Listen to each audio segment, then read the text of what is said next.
Evangelio de este domingo 17º del tiempo ordinario, tomado del evangelista Juan, capítulo 6, versículo 1 al 15, nos presenta la versión joánica de la multiplicación de los panes y los peces. Escuchemos la palabra del Señor. Algún tiempo después Jesús pasó a la otra orilla del lago de Galilea, el Tiberíades. Lo seguía una gran multitud, pues veían las señales que hacía con los enfermos. Jesús se retiró a un monte y allí se sentó con sus discípulos. Se acercaba la Pascua, la fiesta de los judíos. Alzando la vista y viendo la multitud que acudía a él, Jesús dice a Felipe: ¿Dónde compraremos pan para que coman estos? Lo decía para ponerlo a prueba, pues bien sabía él lo que iba a hacer. Felipe le contestó: 200 denarios de pan no bastaría para que a cada uno le tocase un pedazo. Uno de los discípulos, Andrés, hermano de Simón Pedro, le dice: Aquí hay un muchacho que tiene 5 panes de cebada y 2 peces. Pero, ¿qué es eso para tantos? Jesús dijo: Haced que la gente se recueste. Había hierba abundante en el lugar. Se recostaron. Los varones eran 5000. Entonces Jesús tomó los panes, dio gracias y los repartió a los que estaban recostados. Lo mismo hizo con los pescados, todo lo que querían. Cuando quedaron satisfechos, dice Jesús a los discípulos: Recoged las sobras para que no se desaproveche nada. Las recogieron y con los trozos de los 5 panes de cebada que habían sobrado a los comensales, llenaron 12 cestas. Cuando la gente vio la señal que había hecho, dijeron: Este es el profeta que había de venir al mundo. Jesús, conociendo que pensaban venir para llevárselo y proclamarlo rey, se retiró de nuevo al monte él solo. Si hacemos una lectura al Evangelio de hoy atendiendo a los diversos elementos narrativos del texto, nos encontraremos con una clara intención de emparejar ciertos elementos en el relato para dejar la acción que transformará la atención de la narración en el centro y así resaltar su importancia. Como podemos darnos cuenta, al inicio se habla de las señales que Jesús hacía sobre los enfermos y al final se habla de la señal que vieron hacer a Jesús los hombres, que los llevó finalmente a que quisieran proclamar a Jesús. Primero lo proclaman como un verdadero profeta que venía al mundo y que querían también hacerlo rey. También se habla del monte al inicio del pasaje al cual sube Jesús con sus discípulos para permanecer allí con ellos sentados como un maestro lo haría con sus discípulos. Este es un lugar de revelación divina por antonomasia, el cual aparecerá también al final de nuestro texto, pero en esa ocasión Jesús está solo, huyendo, porque como ya se dijo, querían hacerle rey. Y como también Jesús lo había señalado en las bodas de Caná, su hora aún no había llegado, su hora llegaría en el momento de la cruz. Al inicio se nos habla del acto de comer en la pregunta que hace Felipe: ¿dónde compraremos pan para que coman estos? Y después de alimentarlos, el narrador nos dice que con los trozos de los 5 panes de cebada que habían sobrado a los que comieron, llenaron 12 cestas. Se repite también en los versículos 9 y 13 lo de los 5 panes de cebada, y en los versículos 9 y 12 se habla de los pescados. Si bien en el primer caso se refiere a 2 pescados y en el segundo solamente dice pescados sin señalar su cantidad. Si vamos siguiendo estas parejas que el evangelista traza en su estructura, él deja en el centro, en el versículo 10, lo que quiere focalizar como el mensaje central de este pasaje. Esto porque va a ser allí donde se encuentre la acción transformadora de la atención del texto, la cual consistirá, la dicha atención, en primero que tienen una carencia de alimento, que pues particularmente el alimento se utiliza para fortalecer nuestro cuerpo, para dar vida al cuerpo, ¿no? El que no come, el que deja de comer, seguramente va a morir. Pero también en la prueba que Jesús pone a los discípulos cuando los cuestiona acerca de dónde comprarán panes para la mucha gente que venía a él, asunto que va a agravarse por la gran cantidad de denarios necesarios, 200 va a decir Felipe, y por la poca cantidad de alimento que tienen, porque Andrés va a hablar de 5 panes, ¿no? Es Andrés el hermano de Simón Pedro.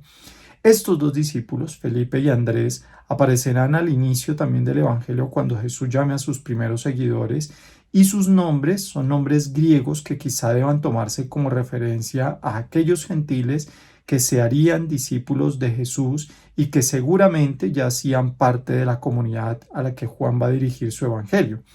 La preocupación de los discípulos se parece, por un lado, a la de Moisés en el libro de los Números, cuando también allí se hable de la carencia de alimento para el pueblo y que no se sabe de dónde va a salir ese alimento. También es llamativo que el texto enfatice que es pan de cebada, porque según el judaísmo rabínico, cuando alguien sueña con cebada, se debe interpretar como un presagio de perdón.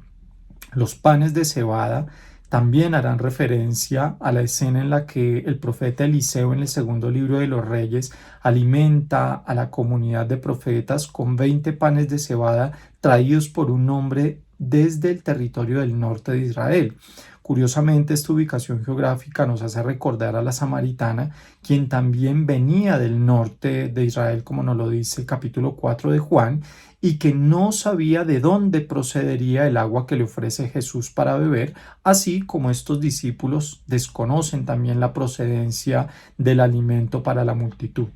La superación del nudo de la narración que propone Jesús se encuentra, como dije hace un momento, en el versículo 10, donde se ordena que se haga recostar a aquel grupo en un lugar donde dice el texto sobreabunda la hierba. Este verbo recostar que se utiliza en nuestro texto aparece también durante la cena en la que Jesús le lava los pies a sus discípulos y por medio de la cual se va a afirmar que el discípulo amado es quien se recuesta en el pecho de Jesús. También se nos habla de la hierba abundante que había allí constantemente, según la conjugación en imperfecto del verbo haber en griego, que podría señalarnos como que había mucha hierba, ¿no? Esta va a aparecer también en el Antiguo Testamento griego para referirse, por un lado, a la fugacidad de la vida que es fútil, que es perecedera como la hierba, pero también nos va a señalar el Salmo 72 y otros pasajes que el pueblo va a crecer como hierba de la tierra. Esto es muy llamativo porque en el Evangelio de hoy se nos dice que solo los hombres eran cerca de 5,000 y lo que dice Felipe y Andrés frente a la cantidad de alimento que era necesario para alimentar a tantos es inmenso, por lo que se deduce que el número de gente es gigantesca. Entonces los hombres se recuestan, pero no dice el texto que lo hagan sobre la hierba, porque el pueblo de Dios, los discípulos de Jesús, aquellos que le siguen,